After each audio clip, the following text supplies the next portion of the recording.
The electronic keypad flashed a steady, unforgiving red. 3 sharp, dissonant beeps echoed across the porch, signaling another failed attempt. I pressed my thumb against the cold metal casing and tried the sequence again, but the heavy oak door refused to yield. The thick canvas strap of my overnight bag dug deep into my shoulder. At 69 years old, I was tired of carrying unnecessary weight. A faint breeze carried the distinct smell of chlorine from the neighbor's pool, mixing with the damp evening humidity. Inside the house, a shadow moved deliberately past the frosted glass side panel. Chelsea, my daughter-in-law. She had changed the lock for the 3rd time this month. For 40 years, I worked as a structural engineer. I spent my life evaluating why concrete cracked, why steel buckled, and calculating exactly when a foundation would fail. Standing on my own front porch, Henry Mercer was no longer inspecting bridges. The failing structure was right in front of me, taking the shape of the woman whispering to my son on the other side of that locked door. The deadbolt clicked, and the door opened just a few inches before being stopped by the brass chain guard. Chelsea peered through the narrow gap. Her face wore a perfect mask of exhaustion, eyebrows pulled together in manufactured worry. "Henry," she called out, making sure her voice carried just enough volume to reach across the manicured lawn to the adjacent property. She never called me Dad when she needed an audience. "You forgot your keys again. And you know Daniel said it is not safe for you to wander at night." I had not forgotten my keys. The woman staring at me had taken them from the kitchen island while I was packing my bag. I glanced over my shoulder. Mrs. Gable, the elderly widow next door, stood on her driveway with a watering can in her hand. The older woman shook her head, offering a look of deep sympathy. That pity was not for me. It was for the poor, exhausted caregiver burdened with an old man who was supposedly losing his mind. Daniel stepped into the frame, hovering just behind his wife. My son was 41 years old, wearing a faded college shirt, with his hands shoved deep into his pockets. He refused to meet my eyes, choosing to stare at the brass threshold instead. 11 years of marriage to Chelsea had slowly eroded his spine, leaving him hollowed out by a misplaced sense of guilt. He genuinely believed his wife was suffering from caregiver burnout, and he chose to look away because confronting her meant breaking the fragile peace in his own home. "Dad," Daniel murmured, his voice thick with unease. "Just wait there. Let me get my shoes, and I will drive you to the clinic." "I do not need a clinic, Daniel," I replied calmly. "And I do not need a ride." Before my son could answer, twin beams of headlights swept across the driveway. The crunch of heavy tires over gravel broke the evening quiet as a pristine black luxury vehicle shifted into park right at the edge of my walkway. Chelsea unlatched the chain and pushed the door wide open. Her practiced expression of concern slipped for a fraction of a second, replaced by cold calculation. "Who is that? Did you call a taxi?" "Henry, you do not even know where you are going." I adjusted the canvas strap on my shoulder and stepped back from the door. A man does not need to shout or throw a tantrum when he has already measured the weight of the incoming wrecking ball. I looked up at the doorbell camera mounted by the frame. The small red recording light blinked in the shadows. Chelsea thought she controlled the footage, but she forgot whose name was on the account. The driver's side door opened, and a woman in a tailored gray suit stepped out. Her low heels clicked sharply against the concrete as she bypassed Chelsea entirely and walked straight toward the bottom of the porch steps. "Mr. Mercer?" the woman asked. "Yes, doctor," I answered. Chelsea crossed her arms, stepping out onto the porch to physically block the path between me and the car. "Excuse me. I am his case manager and his primary caregiver. Who are you?" My father-in-law is confused, and he cannot just leave the premises. The woman in the suit did not acknowledge the question. Her gaze remained steadily fixed on me. "Are you ready to go, Mr. Mercer?" "I am," I said. I turned away from the house I had paid off 15 years ago. I did not beg Daniel to let me in, nor did I demand the new security code. I simply walked down the steps. Her voice pitched up, breathless and tight, because this departure was not part of her rehearsed script. "Daniel, do something." She dug her fingernails into her husband's arm. "He is wandering off with a total stranger." Daniel rushed out onto the porch, the overhead light casting long, nervous shadows across his pale face. "Dad, stop. Come back inside. Please. Chelsea is just worried about your safety." I paused by the open door of the vehicle. Resting my hand on the cool metal of the roof, I looked back at the boy I had raised. "I am going to a hotel, Daniel. I will see you both very soon." I slid into the passenger seat, pulling the heavy door shut behind me. The cabin smelled of expensive leather and subtle air freshener. The engine hummed to life, and we pulled away from the curb, leaving my son and his wife standing under the porch light. The ride across town was quiet.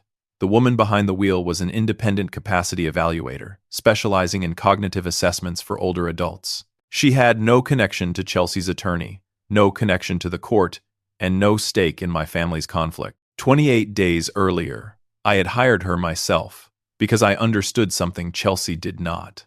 A structural engineer never waits for a bridge to collapse before ordering an inspection. 20 minutes later, I unlocked the door to a room on the 4th floor of a downtown hotel. The air conditioner rattled a steady, metallic tune in the corner. Setting my bag on the edge of the mattress, I unzipped the main compartment. I did not reach for my clothes, my toiletries, or my medication. Instead, I pulled out a thick, weatherproof yellow notebook, an engineer's field book. The stiff pages were designed to resist water, dirt, and time. I carried one every day on construction sites, and old habits die hard. I pulled out the chair at the small wooden desk, sat down, and clicked my ballpoint pen. Opening to the first blank page available, I wrote the date. I checked my watch, noting the exact minute, and wrote down 8:15 in the evening. Then, I logged the event. Door code changed. Keys removed from kitchen island by C. Third occurrence. Witness present, neighbor Mrs. Gable. I did not stop there. I flipped back through the earlier pages. The yellow book was heavy with ink. Page after page contained dates, times, and precise clinical observations spanning the last 6 months. Tuesday, 4 in the afternoon. Blood pressure medication relocated to the upper pantry shelf. Friday, morning delivery. Mail from the bank intercepted before reaching the kitchen table. Sunday, family dinner. Conversations fabricated regarding a misplaced television remote. Chelsea believed she was documenting cognitive decline. I knew she was manufacturing it. Every missing prescription bottle, every intercepted bank statement, every conveniently timed episode of confusion followed the same structural pattern. Engineers are trained to ignore isolated incidents and study repeating failures. By then, I was no longer documenting strange behavior. I was documenting a deliberate system. The licensed case manager thought she was building a flawless, airtight case to take over my finances, my medical decisions, and my home. She spent the better part of a year painting a picture of my cognitive decline for our family physician, for the neighbors, and ultimately for my own son. My daughter-in-law wanted a legal guardianship. She desired absolute control, using her professional background in senior care to make her fabricated stories sound like textbook symptoms. I closed the yellow book. The heavy cover slapped against the wooden desk with a satisfying thud. What Chelsea failed to understand was that a structural engineer never fixates on a single crack in a wall. We look for the pattern. We measure the consistency of the damage. And I had been tracking her deliberate, calculated pattern of destruction since the very first day my medication went missing. The woman driving the black SUV tonight was not a random taxi dispatch. I scheduled her 28 days ago. I initiated a voluntary, independent competency evaluation almost a full month before Chelsea even drafted her court petition. Let her file the paperwork. Let her stand before a judge and present her manufactured timeline. I leaned back in the hotel chair and listened to the hum of the air conditioner. I was not running away from a fight. I was simply stepping clear of the structure, waiting for the exact moment it would collapse under the weight of its own lies. The air conditioner in my hotel room rattled against the window pane, providing a steady metallic rhythm while I turned the thick yellow pages of my field book. Rain had started to tap against the glass, blurring the streetlights of downtown into smeared streaks of gold. I ran my thumb over the ink on page 14. The entry was dated exactly 2 months ago. That was the day the foundation of my own home first began to shift. I traced the words I had written that Tuesday morning. My blood pressure prescription had vanished from the bathroom cabinet. I kept those small orange bottles on the second shelf for 15 years, always lined up with the labels facing forward so I could read the dosage. But that morning, the wooden shelf sat completely empty. I spent 20 minutes checking the ceramic counter, the tile floor, and even the small medicine cabinet in the guest hallway. Chelsea had walked in carrying a wicker basket of folded laundry. The woman stopped in the doorway, offering me a look of deep, practiced pity. She told me she had found the bottles inside the refrigerator, sitting next to a carton of milk. Setting the laundry down, she placed her hand on my shoulder. She used that soft, patronizing tone she reserved for unruly children and lost strays, asking if I felt confused lately. I did not argue with her. I simply thanked her, took my medication, and retreated to my study. But a structural engineer knows that inanimate objects do not migrate on their own. I pulled out my yellow notebook and recorded the exact time of her discovery. 8:40 in the morning. 3 weeks later, the mail stopped reaching the kitchen island. For over a decade, the neighborhood postman dropped my letters through the front brass slot by 11 o'clock. I would always sort through them while eating lunch. Suddenly, my bank statements went missing. I noticed the absence on a Thursday when my monthly retirement summary failed to arrive. When I asked about the heavy parchment envelope from the bank, my daughter-in-law sighed heavily, massaging her temples as if my question caused her physical pain. She reached into a dark drawer beneath the microwave and pulled out my statement, which was already torn open. Chelsea claimed she found it scattered on the concrete driveway. She told me I must have dropped it on my way back from checking the empty exterior mailbox. The paper in her hand was pristine. Not a single smudge of dirt marred the white surface, no moisture from the morning dew warped the edges, and no crease existed from being stepped on by a passing shoe. I took the envelope, offered a polite nod, and walked back down the hall. I wrote down the incident immediately. Thursday, 1:15 in the afternoon. Sitting at the small hotel desk, I flipped to page 22 and aligned the dates. An uncomfortable chill settled in my chest, having nothing to do with the drafty window. The missing medication happened on a Tuesday at 8:40. The intercepted bank statement occurred on a Thursday at 1:15. A misplaced set of house keys vanished on a Monday at 10 in the morning. A fabricated argument about a television remote took place on a Wednesday afternoon. Every single event occurred between 8 in the morning and 5 in the evening on a weekday. Daniel worked at an architectural firm across town. My son left the house by 7:30 every morning and never returned before 6 in the evening. A man who spends 10 hours a day calculating load distributions for commercial buildings could not see the structural failure happening inside his own living room. The woman he married only orchestrated her little emergencies when her husband was safely out of the house. By the time Daniel walked through the front door, the stage was already set. Chelsea would greet him with an exhausted sigh, recounting the miserable day she spent chasing after his declining father. Daniel only ever saw the aftermath. He only ever heard her version of the narrative. I reached into my overnight bag and pulled out my laptop. The screen illuminated the dim hotel room with a harsh blue glow as I opened my web browser and navigated to the security camera portal. When we installed the doorbell camera and the driveway monitors 3 years ago, I registered the entire system under my personal email address. Chelsea seemed to have forgotten who paid the monthly subscription for the cloud storage. The user interface loaded, displaying a calendar grid filled with tiny blue dots indicating recorded motion. I needed to know if my theory held weight. What I found in those digital archives completely altered the reality of my family.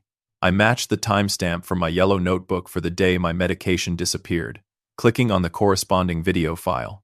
The footage buffered, then played smoothly.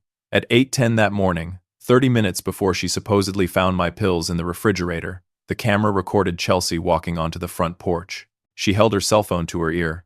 The sensitive microphone captured her voice with crystal clarity. She was speaking to her mother, complaining loudly about Daniel being too cheap to hire a weekly maid.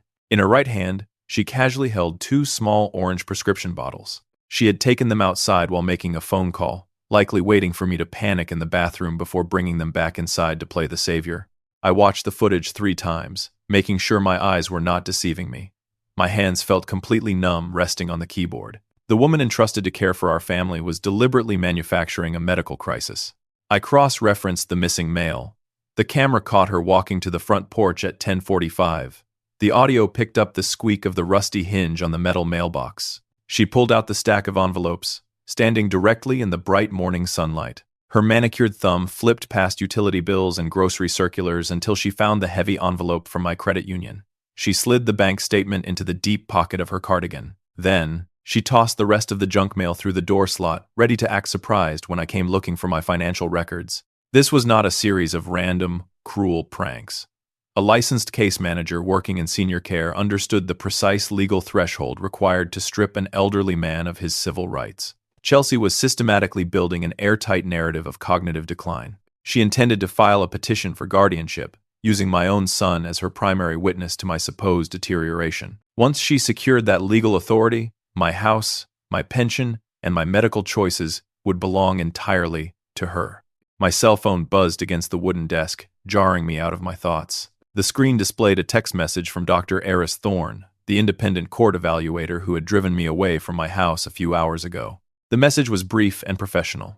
She confirmed our clinical evaluation was scheduled for 9 o'clock the following morning at her downtown office. I typed a quick reply, confirming my attendance, and set the phone, face down, next to my notebook. Chelsea probably believed I was sitting in this hotel room feeling frightened, confused, and utterly defeated. She likely assumed Daniel was currently pacing their living room, feeling terrible about locking his poor father out in the cold. By tomorrow, she would contact her attorney and begin drafting the official guardianship paperwork, confident that her foundation was rock solid. I opened a new folder on my laptop desktop. I began dragging every single video clip that matched a date in my yellow notebook into a secure, encrypted file. I had 28 days of quiet preparation behind me, and I was about to compile a mountain of evidence that no court in the state could possibly ignore. Let her draft the petition. I was going to let her file every single fraudulent claim on the public record before I showed the judge exactly how she built her lies. The hotel room remained perfectly quiet, except for the hum of the hard drive and the steady drum of rain against the glass. I opened another folder on my laptop, pulling up the recordings from the living room security camera. This specific feed captured the shared space where my son and his wife spent their evenings, and it held the most damaging evidence of all. I clicked on a video file dated last Sunday. The digital timestamp read 9:15 at night, and on the screen, Daniel sat on the edge of the sofa with his head buried in his hands. Chelsea stood directly behind him, gently massaging his shoulders while her voice drifted through the computer speakers. The audio was thick with manufactured tears. My daughter-in-law told my son she was reaching her absolute breaking point, claiming she could not sleep because she was constantly terrified. I would leave the stove on or wander out into the busy street. Daniel reached up and covered her hand with his own. The boy looked completely defeated, apologizing for putting such a heavy burden on her shoulders. He remained completely blind to the fact that his wife was writing a script and feeding him his lines. She was playing the devoted martyr, and my son was buying every single word out of misplaced guilt. That late-night conversation happened exactly 2 hours after our Sunday family dinner. I remembered sitting at the head of the heavy oak dining table, eating roast chicken while Chelsea performed for our guests. My younger brother and his wife had driven down from upstate for the weekend. The dining room smelled of rosemary and warm bread, but the atmosphere felt entirely suffocating. During the meal, Chelsea repeatedly interrupted me to finish my sentences. Whenever I paused to take a breath or chew my food, she would offer a sad, knowing smile to the rest of the table and smoothly change the subject, as if covering for a mind that had simply gone blank. She even poured my water into a plastic cup instead of the heavy crystal goblets everyone else received. It was a subtle gesture, accompanied by a gentle reminder about my grip strength. My brother looked away, deeply uncomfortable, while I sat quietly and memorized every detail of her performance. Leaning back in the hotel chair, I rubbed my tired eyes. Her behavior at the dinner table was only a rehearsal for a much more important audience. The main event occurred 10 days ago inside the sterile, brightly lit examination room of my primary care physician. Dr. Evans had been managing my health for 20 years, and he always treated me with respect. The clinic smelled sharply of rubbing alcohol and bleached paper. That afternoon, Chelsea insisted on joining the consultation, carrying a small leather binder filled with her own handwritten notes. When the nurse finally closed the door, my daughter-in-law took the lead. The young woman sat in the plastic visitor chair, wringing her hands in her lap, and began listing my imaginary symptoms. The complaints included the missing medication, the lost mail, and the times I supposedly forgot my own way home from the grocery store. Dr. Evans looked at me over the rim of his glasses, asking if I wanted her to leave the room. I shook my head, offering my explicit verbal consent for her to participate. I needed her lies officially documented in a medical setting, so I let her speak. The physician took careful notes, his pen scratching loudly across the paper chart. He suggested a standard cognitive screening, which I completed on the spot without a single error. I repeated the assigned words, drew the clock face, and answered every orientation question perfectly. Yet, Chelsea immediately countered the perfect score by whispering that I only held it together for brief moments in public. As a licensed senior care case manager, my daughter-in-law knew exactly which clinical phrases would force a medical professional to hesitate. She used words like executive dysfunction and sundowning. That professional vocabulary served as a weapon to plant seeds of doubt in my medical file, creating a paper trail that looked entirely legitimate from the outside. Bringing my attention back to the laptop screen, I closed the archived files and navigated to the live feed of my house. The time was just past 10 o'clock at night. The living room was brightly lit, and the wide camera angle captured the kitchen island perfectly. Daniel paced back and forth across the hardwood floor, still wearing the damp jacket he had put on when I got into the black vehicle earlier this evening. He looked frantic, running a hand through his thinning hair while staring out the front window. Chelsea sat at the granite counter with her cell phone pressed to her ear.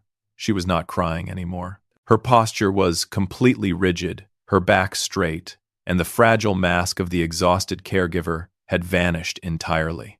The sensitive microphone picked up her side of the conversation. My daughter-in-law was speaking to a man named Robert, who I recognized as a prominent local family law attorney. Her tone was entirely businesslike as she explained the situation, telling the lawyer that her father-in-law had just wandered off with an unidentified woman in a dark vehicle. Chelsea instructed the attorney to draft the emergency guardianship petition first thing in the morning. The follow-up email would include the doctor notes, her personal caregiver logs, and the sworn statement Daniel was finally preparing to sign. Full financial and medical authority was her ultimate goal, and she told the lawyer I was in immediate danger to myself. Ending the call, the woman looked across the kitchen at my son. Chelsea promised Daniel everything was going to be fine, claiming this aggressive legal action was the only way to protect our family. Daniel simply nodded, looking away from his wife and staring down at the floorboards. He traded his father for a quiet house, never realizing he had just handed the keys to a thief. I picked up my ballpoint pen and opened my yellow field book to a fresh page. The legal machinery was finally moving, exactly as the structural blueprints dictated. Chelsea believed I was wandering blindly in the dark, but she had no idea I laid the foundation for this exact trap almost a month ago. The petition was prepared, and so was I.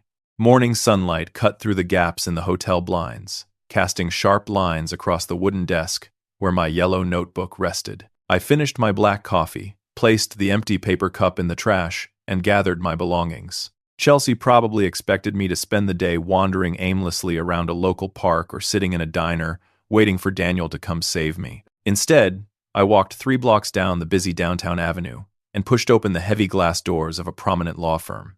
The reception area smelled of lemon polish and fresh leather. I did not need an appointment because I had arranged this meeting nearly a month ago, right after my blood pressure medication disappeared for the first time. The receptionist guided me into a corner office overlooking the city skyline, where a man named Marcus Vance sat behind a massive oak desk. Marcus was an experienced attorney who specialized in elder law and estate defense. He stood up, offered a firm handshake, and gestured toward a leather armchair. I sat down and placed my weatherproof yellow book on the polished wood surface between us. "Good morning, Mr. Mercer," Marcus said, opening a fresh legal pad. "Has the situation escalated?" "My daughter-in-law locked me out of the house last night," I replied, keeping my voice perfectly level. "She changed the security code while I was packing an overnight bag. The independent competency evaluation took place right on schedule this morning, and the doctor informed me that her report will be finalized by tomorrow." The attorney nodded slowly, his expression serious. He reached across the desk and handed me a stack of formal paperwork. I picked up the pen and carefully reviewed the federal health privacy authorization forms. By signing these specific documents, I granted Marcus the legal authority to request my complete medical records directly from Dr. Evans. Chelsea believed she controlled the narrative by sitting in the examination room and listing my fabricated symptoms. She failed to realize that the official chart would also include my perfect cognitive test scores, which my attorney could now present as admissible evidence. I signed the final page and pushed the documents back across the desk. We spent the next hour establishing a clear chain of custody for my personal records. Marcus explained that Chelsea would likely file an emergency guardianship petition within the next 48 hours, attempting to blindside me before I could secure legal representation. "She is moving fast, Henry," the attorney warned, organizing the signed forms into a neat pile. "But the element of surprise only works if the target is actually looking the other way. We will let her file the petition. Once her claims are officially on the public record, we will dismantle them." Leaving the law firm, I walked back to my hotel room with a profound sense of clarity. The legal foundation was secure, but a structural engineer knows that courtrooms rely on verifiable data. I needed to ensure the digital evidence remained completely untouchable. Opening my laptop on the small desk, I logged into the master account for my home security system. The cloud interface displayed a comprehensive log of every administrative action taken on the account.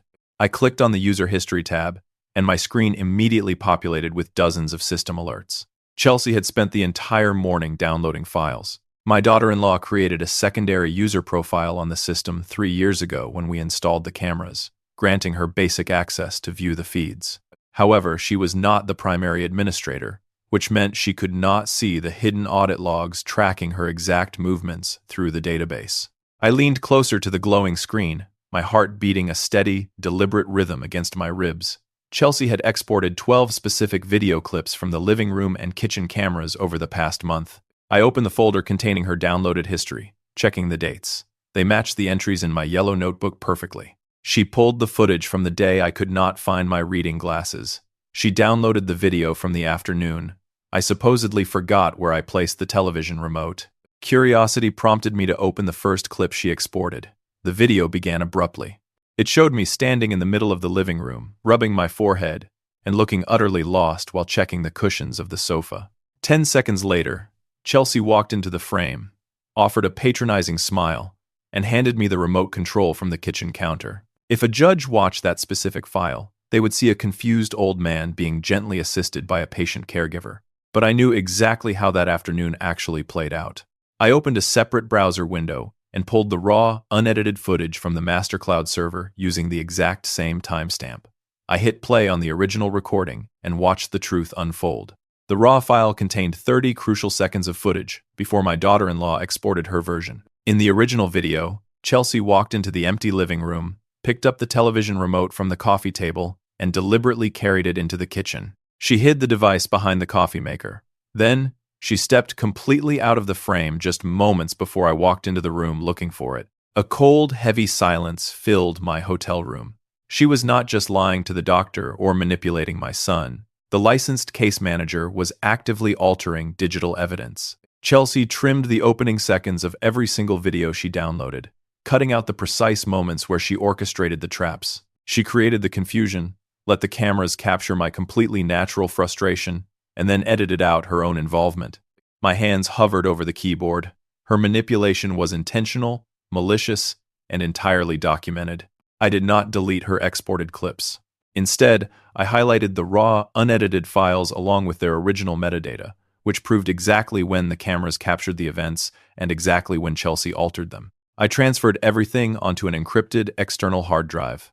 My cell phone vibrated against the desk. It was a text message from Marcus. The message contained only 2 sentences. Chelsea just contacted the county courthouse. The guardianship petition had officially been drafted. I unplugged the external hard drive and slipped it into the front pocket of my overnight bag. My daughter-in-law was about to walk into a courtroom carrying a handful of altered videos, completely unaware that I held the original reality safely in the palm of my hand.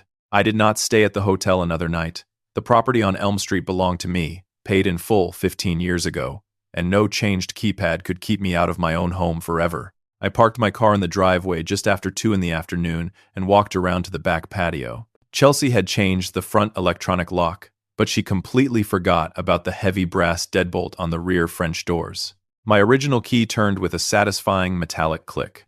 Stepping into the kitchen, I found my daughter-in-law standing by the granite island. She dropped a stack of mail on the counter the moment she saw me. For a fraction of a second, she froze, her eyes going wide and her jaw slackening. Then, the practiced, gentle caregiver mask slid perfectly back into place. "Henry, you scared me," she said, pressing a hand to her chest. "Daniel and I were so worried when you left last night. I am so glad you came back. Actually, your timing is perfect."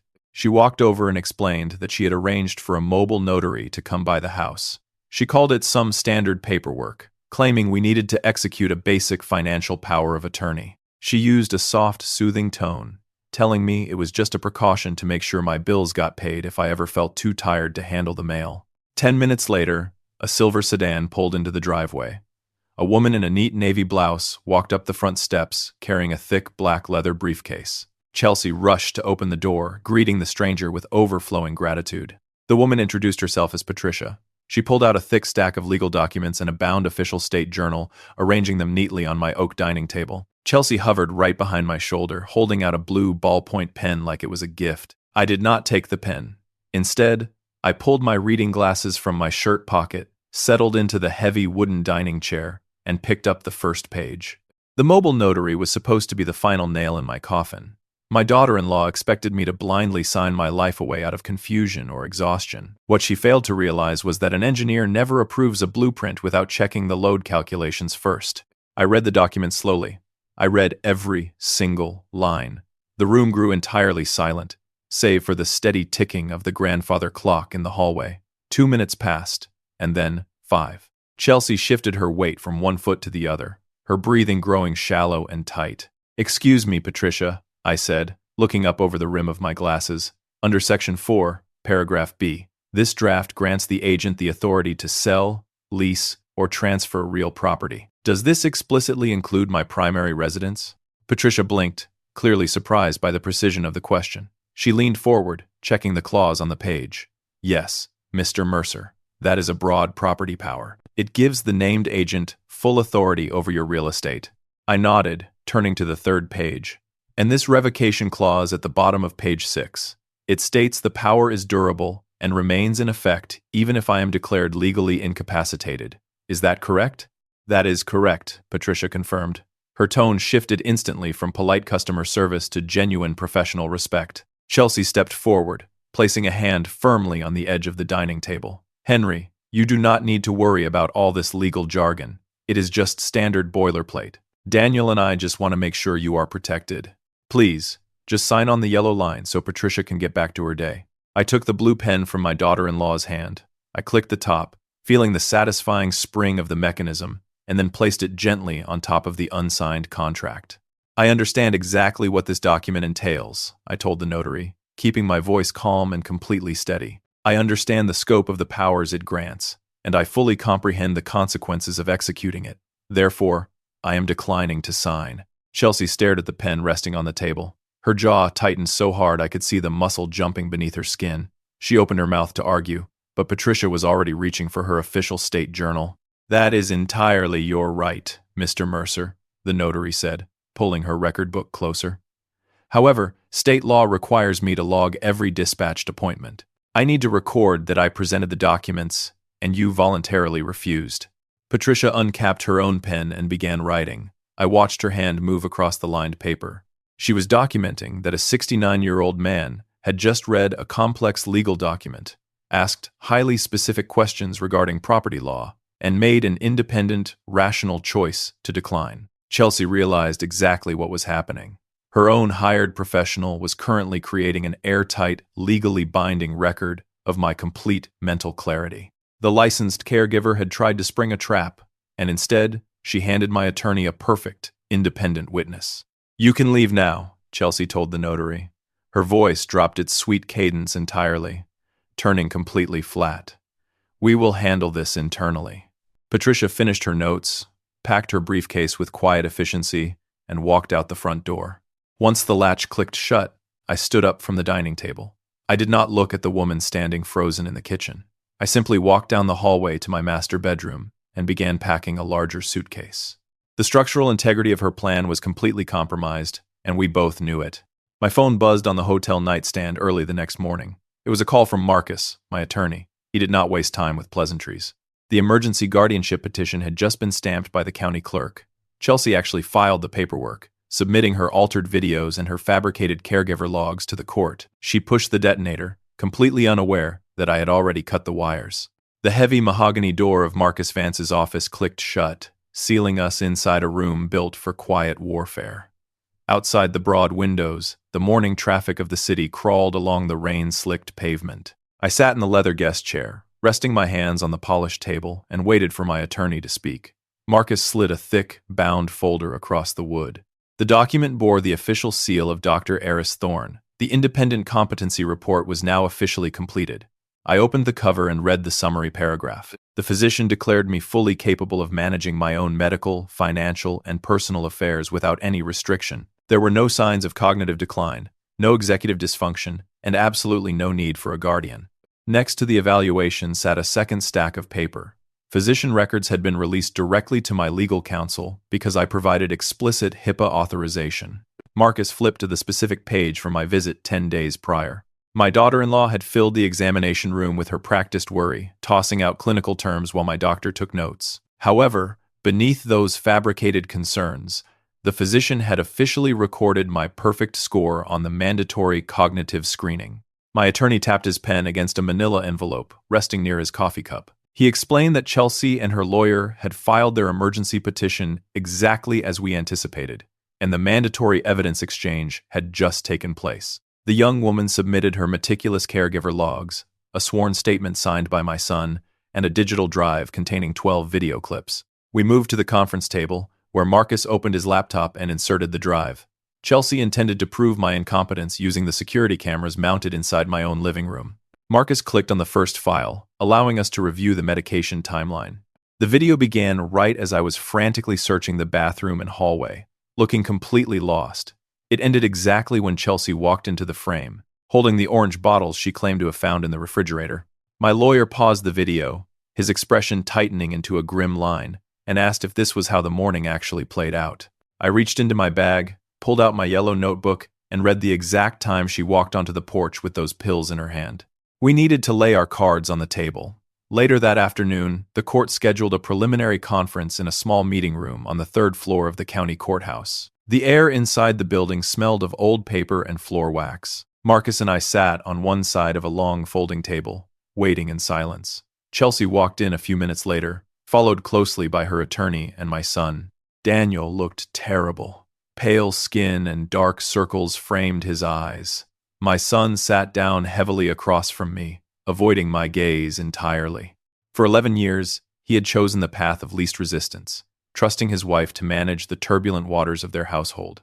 But sitting in a formal legal setting, faced with the reality of stripping his father of every civil right, the weight of his passive choices was clearly crushing him. When opposing counsel began speaking, outlining the rapid decline of his client's beloved father-in-law, Daniel flinched. He stared down at his hands. Chelsea placed a comforting hand on his arm, but my son pulled away. It was a tiny movement, just a slight shift of his shoulder, yet it spoke volumes. Daniel was finally starting to doubt the narrative his wife had constructed. I watched my son pull away from the woman he married, and a profound sadness settled in my chest. He was finally starting to question her motives, but he had already signed a sworn statement under penalty of perjury. He was trapped in the structure she had built, and I was about to bring the entire thing down. Marcus opened his leather folio and presented our preliminary response. He did not yell, nor did he accuse anyone of lying. He simply handed a copy of the independent competency report to Chelsea's lawyer. Robert put on his reading glasses, scanned the document, and the color drained completely out of his face. The attorney noted the date on the evaluation, seeing proof that I had initiated a medical review nearly a month before his client ever claimed an emergency existed. Chelsea leaned over to read the paper, her breathing suddenly turning shallow. She tried to maintain her composure, whispering to her lawyer that the report must be a mistake. She pointed a manicured finger at the file folder on the table, reminding the room about the video evidence and insisting that the recordings proved I was a danger to myself. Marcus closed his folio and looked directly at the woman sitting across the table. My attorney explained that we had reviewed the 12 video clips submitted to the court. He acknowledged that the footage appeared compelling on the surface, but he raised a major technical concern regarding the timestamps. The ring footage had been properly authenticated by my legal team. According to the cloud service provider, every single file submitted by the petitioner had been exported and altered. The silence in the small courthouse meeting room became absolute. Chelsea's submitted clips deliberately omitted the opening seconds of every single incident. Daniel slowly raised his head, looking at his wife with wide, horrified eyes. He asked her what the lawyer meant by altered footage. Chelsea stammered, her voice completely losing its smooth, professional cadence. The license case manager claimed it was just a software glitch, a routine compression issue when downloading files from the internet. She was lying, and every person at the table knew it. Marcus reached into his pocket and placed a small silver flash drive on the table, the metal catching the harsh fluorescent light of the room. He informed opposing counsel that the drive contained the authenticated, unedited video files retrieved directly from the master cloud server, complete with the original metadata. My daughter-in-law stared at the silver drive as if it were a live grenade. She had submitted heavily edited clips, forgetting that a structural engineer always secures the foundation first. Marcus turned to the court mediator sitting at the head of the table, requested a laptop, and stated we were ready to play the raw files. The court mediator, sitting at the head of the long folding table, nodded silently, sliding her sleek black laptop across the polished wood. The room fell entirely still, leaving only the hum of the overhead air conditioning unit and the faint, rhythmic drumming of rain against the courthouse windows. Marcus plugged the silver flash drive into the side port, and the screen illuminated his calm, focused face. Chelsea sat completely frozen next to her lawyer, gripping the edge of the table so tightly her knuckles turned pale white. My attorney clicked the mouse, opening the folder that contained the authenticated original cloud recordings. He angled the laptop so the screen faced the center of the table, ensuring the mediator, opposing counsel, and my son all had a clear, unobstructed view. The first video began playing, and the missing opening seconds were finally restored. On the bright screen, my living room appeared empty in the early morning light. A moment later, my daughter-in-law walked into the frame, carrying 2 orange prescription bottles. She paused by the kitchen threshold, glanced over her shoulder to ensure she was alone, and deliberately placed my blood pressure medication behind a tall carton of milk inside the refrigerator. The footage continued rolling for 30 more seconds, eventually showing me walking into the hallway. I was rubbing my temples, looking completely confused and frustrated as I searched the empty cabinet. Chelsea was clearly seen creating the confusion before she ever stepped in to play the exhausted savior. Opposing counsel shifted uncomfortably in his chair. Robert removed his wire-rimmed reading glasses, letting them drop onto his yellow legal pad with a soft click. The seasoned lawyer did not say a single word, but his rigid posture indicated a man who just realized he was standing on a rapidly collapsing foundation. Marcus did not stop to ask for comments, because a structural engineer knows you must expose every single faulty beam before the inspection is complete. He opened the second file. This time, the original recordings played a scene from a sunny Tuesday afternoon. Chelsea walked into the room, picked up the television remote from the coffee table, and hid the device inside a decorative wooden box on the bookshelf. Only then did she step out of view, waiting patiently in the kitchen for me to enter and begin my frantic search. The raw evidence directly contradicted the edited evidence she had submitted to the court just 24 hours prior. Daniel let out a harsh, ragged breath that sounded incredibly loud in the quiet room. My son leaned forward, bracing his elbows on his knees, and stared at the frozen image of his wife on the computer screen. The man had spent months believing he was watching his father slowly lose his mind, and now the undeniable proof played out right in front of him. The digital timestamps showed that the manipulation was intentional, not accidental. "You hid them," Daniel whispered, his voice cracking under the immense weight of the betrayal. He turned his head slowly, looking at the woman he had loved and trusted for 11 years. "You actually hid his pills, Chelsea. And then you looked me in the eye and told me he was becoming dangerous." The young woman reached out, attempting to grab her husband by the arm. She opened her mouth, stammering through a chaotic, desperate sequence of half-finished sentences. The licensed senior care case manager claimed she was just testing my memory, insisting she only moved things around to see if I would notice the changes. Her excuses were pathetic and transparent, grasping blindly at straws while the floodwaters rushed in to sink her carefully constructed ship.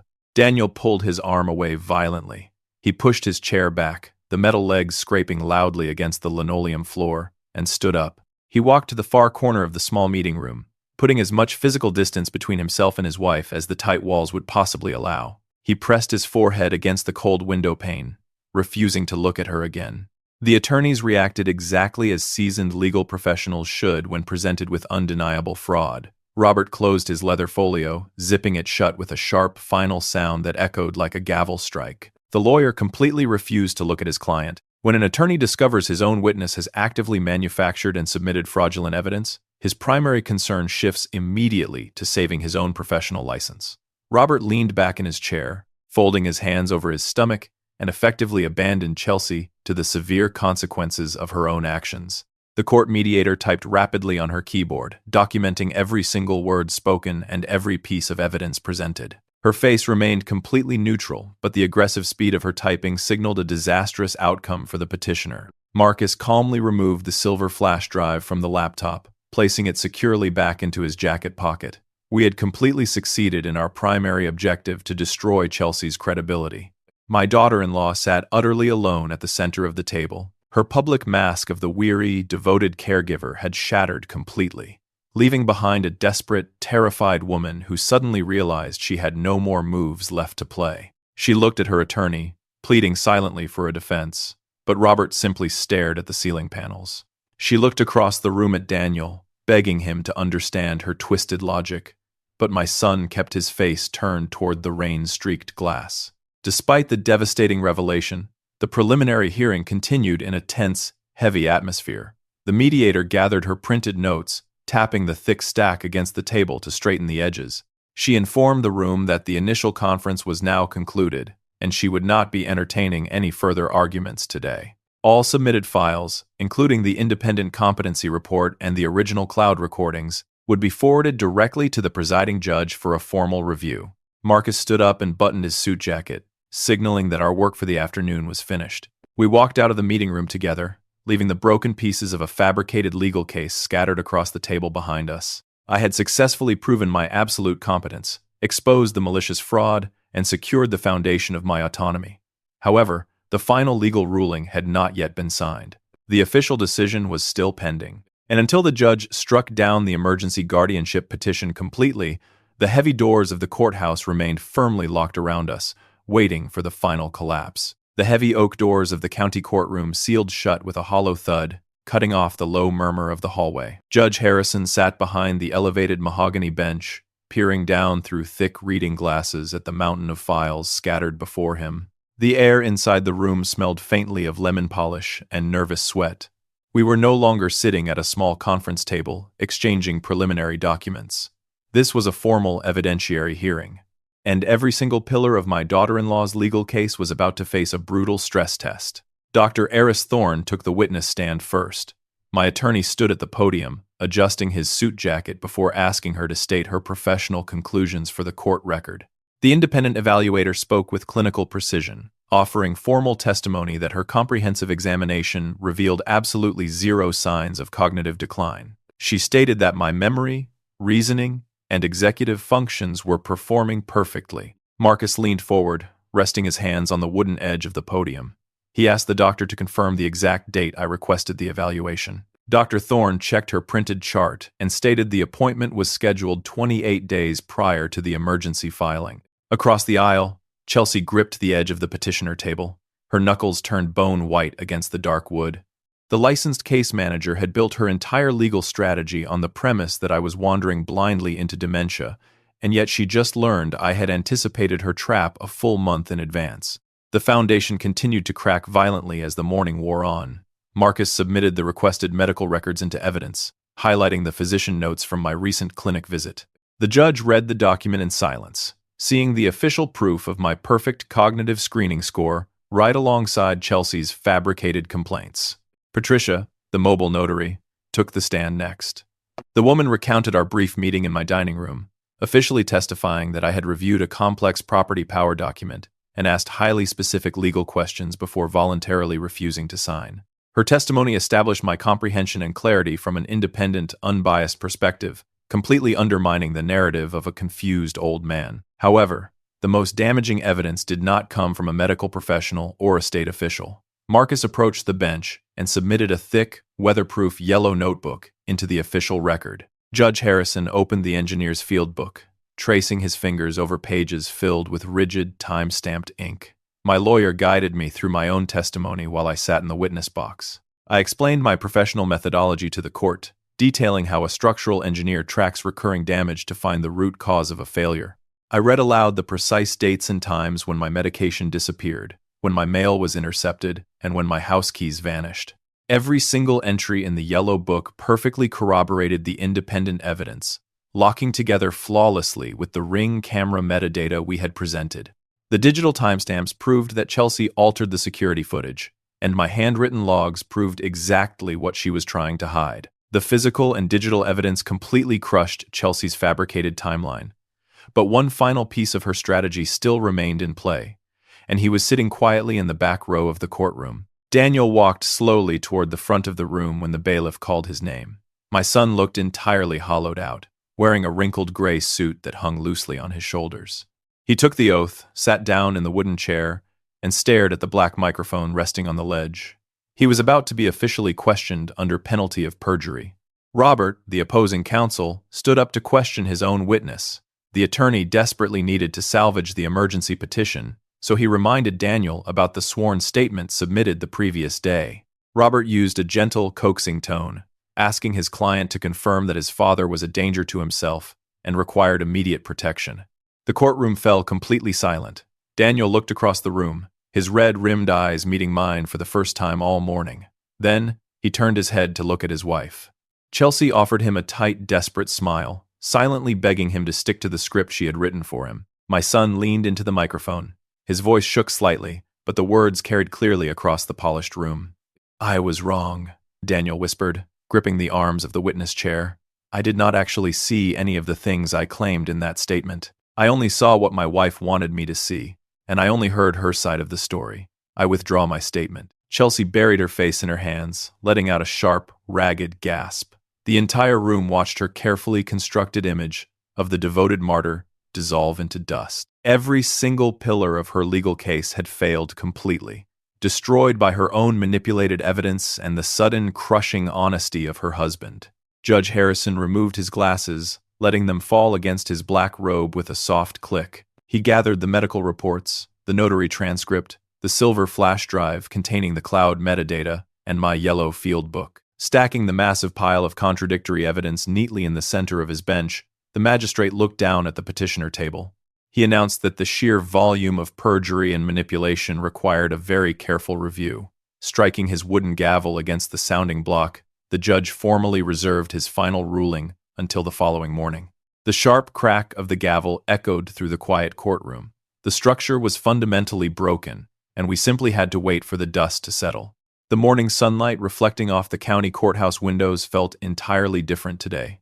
Yesterday, the air inside this building carried the heavy, suffocating pressure of a trap slowly closing around my throat. But as I walked into the courtroom behind Marcus, the space simply felt like an empty room waiting to be cleared. We took our seats at the defense table, listening to the low hum of the air conditioning unit and the faint rustle of legal pads. Judge Harrison took his seat behind the elevated mahogany bench. He did not waste time shuffling papers or offering empty legal pleasantries. He adjusted his heavy glasses, looked directly at the petitioner table, and began speaking. The magistrate officially denied the emergency guardianship petition, stating clearly for the public record that the evidence presented by the petitioner was not only insufficient, but actively fraudulent. Chelsea sat completely motionless. Her attorney had already taken 2 distinct steps away from her chair, creating a visible, physical boundary between himself and his client. He knew exactly what was coming next, and a seasoned lawyer never stands under a collapsing roof. The judge continued, his voice echoing sharply off the wood-paneled walls. He explained that the complete corroborated chain of evidence proved the entire timeline had been manufactured. The court had reviewed my perfect cognitive scores, the unedited cloud camera metadata, and the detailed entries in my yellow field book. The false narrative was entirely rejected. Then, Judge Harrison leaned forward, resting his forearms on the bench. He stated that the court could not ignore the professional implications of this fabricated evidence. The woman sitting across the aisle was a licensed senior care case manager, and manipulating medical records to secure a fraudulent guardianship represented a severe violation of professional ethics. Therefore, the magistrate formally notified the state licensing board of these proceedings to initiate an immediate investigation. A small, strangled noise escaped my daughter-in-law's throat. Her public mask shattered completely, and the consequences were expanding far beyond my family. The state board would launch an inquiry, and she would undoubtedly lose her license to practice. She had tried to steal my independence, but instead, she completely destroyed her own career. Daniel did not look at his wife. My son stood up slowly, keeping his eyes fixed on the scuffed linoleum floor, and waited for the bailiff to open the swinging wooden gate. He looked physically smaller today. The boy I raised was carrying the crushing realization that his passive silence had enabled a predator to build a nest in his own home. We gathered our belongings and walked out into the long, echoing hallway. I thanked my attorney, shaking his hand firmly before turning toward the heavy glass exit doors. The legal battle was over, but the wreckage of my family remained scattered across the marble floor. The sound of approaching footsteps made me pause. Daniel called out to me, his voice hesitant and thin. I stopped walking and turned around to face him. He stood a few feet away, holding his wrinkled suit jacket over one arm. Chelsea remained inside the courtroom, desperately whispering to her lawyer, leaving my son completely alone in the corridor. He finally forced himself to look me in the eye, and he offered a stammering apology. He told me he should have asked questions and checked the security cameras himself. He confessed that he just wanted the house to be quiet, so he let his wife convince him that my mind was slipping away. His voice cracked as he spoke. He offered a genuine confession, fully acknowledging the profound damage his cowardice had caused. My son expected me to nod, to accept the apology, and to sweep the entire ugly mess under the rug so we could pretend to be a normal family again. That was how he survived 11 years of his marriage. I refused to give him that immediate reconciliation. I looked down at the yellow book in my hand, tracing the worn edges of the cover, and then I looked back at Daniel. I asked him if he knew why commercial structures fail. My son blinked, clearly confused by the sudden shift in topic, and shook his head slowly.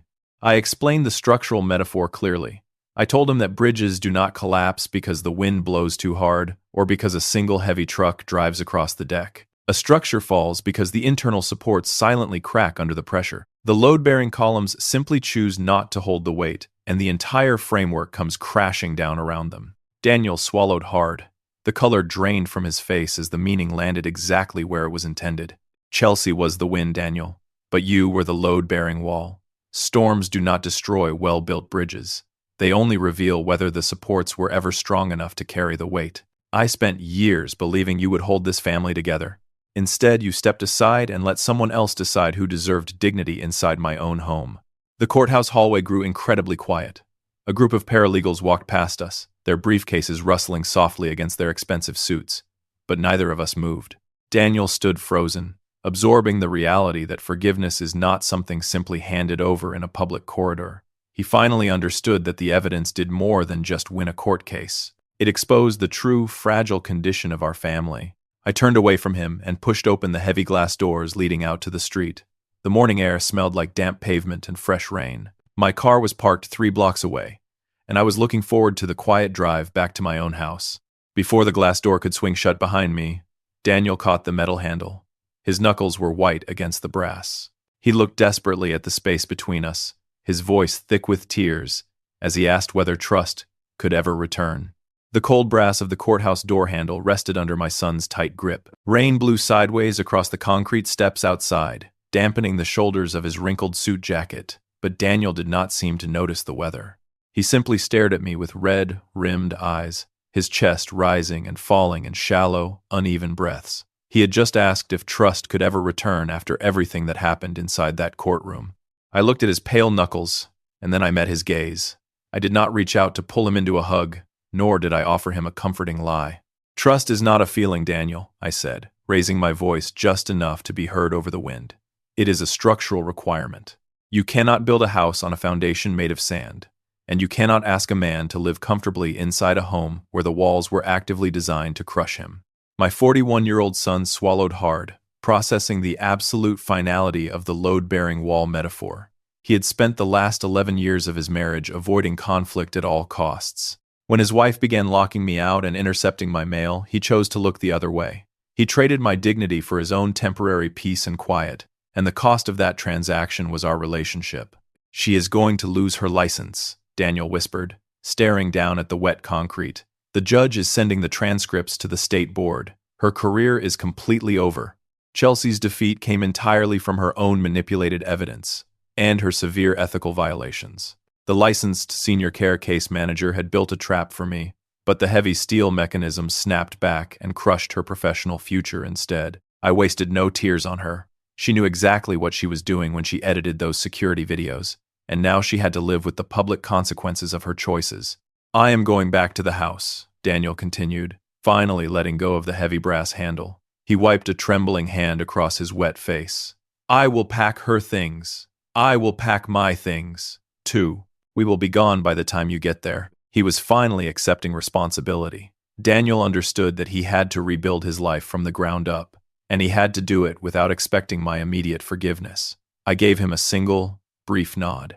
I did not offer a hug or a handshake. I just pushed the glass door open and walked out into the storm, leaving my son standing alone in the courthouse lobby. The drive back to my property on Elm Street took 45 minutes. The rhythmic sweeping of the windshield wipers provided a steady, calming metronome against the drumming rain. For the past 6 months, every trip back to this address felt like walking into hostile territory. I never knew if my house keys would work, or if my medication would be sitting in its proper place on the bathroom shelf. Today, the steering wheel felt solid and secure in my hands. Pulling into the driveway, I noticed Daniel's silver sedan was already gone. The house sat quietly behind the manicured front lawn. I walked up the concrete steps, bypassed the electronic keypad entirely, and slid my heavy brass key into the original deadbolt. The lock turned with a sharp, satisfying click. Stepping into the foyer, I immediately noticed the profound shift in the atmosphere. The air no longer carried the cloying scent of Chelsea's expensive floral perfume. The hallway was perfectly still. I walked into the living room and looked up at the small security camera mounted in the corner. The tiny red recording light blinked steadily in the shadows. That small plastic lens was no longer a weapon pointed at my mind. The cloud-connected system belonged entirely to me again, serving its proper purpose of simply protecting the home. I walked into the kitchen and set my overnight bag on the granite island. The space was completely cleared of their belongings. I saw no stray coffee cups, no passive-aggressive notes left on the refrigerator, and no fabricated caregiver logs hidden in the drawers. I own this house, and I finally resided here in absolute peace. Reaching into the deep pocket of my canvas bag, I pulled out my weatherproof yellow notebook. I carried the engineer's field book into my private study and sat down at the heavy oak desk. The room smelled of old paper and familiar leather. I placed the book on the smooth wooden surface, letting my hand rest flat against the bright yellow cover. This small object contained the entire 6-month documented pattern of manipulation and survival. It held the exact timestamps of every stolen pill, every intercepted bank statement, and every manufactured argument. I opened the book to the very last page. I picked up my ballpoint pen, feeling the familiar weight of the metal barrel between my fingers. I wrote down the current date. I checked the antique grandfather clock standing in the corner of the room, noting the time was exactly 2:15 in the afternoon. Then, I recorded my final observation. Final inspection completed. No further observations required. The manipulated evidence has been exposed. Legal autonomy has been fully restored. The structural inspection is concluded. The failing elements have been removed from the premises. The foundation remains secure. I did not need to track the movements of shadows in my own home anymore. I did not need to gather evidence or prepare for another brutal legal battle. I retained my full legal autonomy, and my mind belonged entirely to me. I clicked the pen shut and placed it back in the wooden cup on my desk. Then, I closed the field book forever. The heavy cover slapped against the thick pages with a sound of absolute finality. I leaned back in my leather chair, listening to the quiet, steady rhythm of the rain against the window pane. The final symbolic image of the yellow notebook resting silently on the dark wood of the desk brought a deep sense of calm to my chest. The bright cover glowed faintly in the afternoon light, serving as a quiet monument to the truth. The structure had survived the storm, and the house was finally mine again. When you spend your entire life building a home, raising a family, and laying down a solid foundation, you naturally expect those walls to protect you in your later years. You do not anticipate that the people you invited inside will start quietly dismantling the support beams while you sleep. This story is not just a legal drama about a stolen set of house keys or a fabricated medical record. It is a stark, urgent reminder about the true, dangerous nature of control, cleverly disguised as compassion. In our society, it is incredibly easy for a younger generation to weaponize the language of concern. They might tell you that your memory is failing. They might relocate your personal items, take over your daily finances, intercept your mail, or manage your schedule, insisting all the while that they are simply trying to ease your heavy burden. But you have to recognize the profound difference between genuine support and coercive manipulation. True care allows you to maintain your independence and dignity for as long as safely possible. Control systematically strips your autonomy away, piece by piece, until you are left completely dependent on the very person who is breaking you down. The most painful lesson in this story does not come from my daughter-in-law's blatant fraud, but from my son's passive, devastating silence. You might have a child who chooses not to see the abuse happening right in front of them, because looking the other way is much easier than confronting a difficult spouse. You must understand that their cowardice is an active choice, and their silence is a direct form of complicity. You cannot hold up a collapsing roof all by yourself, especially when the people meant to help carry the weight absolutely refuse to stand strong. So, what do you do when you feel the ground shifting beneath your own feet? You do exactly what an experienced structural engineer does. You stop arguing with the wind, and you start actively documenting the cracks. You must trust your own mind. If you suspect someone is manufacturing a crisis or altering your reality, write it down immediately. Keep a physical record. Build an undeniable, time-stamped timeline of events, just like Henry did in his yellow notebook. Do not wait for the situation to escalate into an emergency. Secure your legal protections early. Establish a relationship with an independent attorney, and demand objective medical evaluations before anyone else can force a false narrative upon you. Your age does not negate your civil rights. Your deep love for your family should never require you to surrender your hard-earned dignity.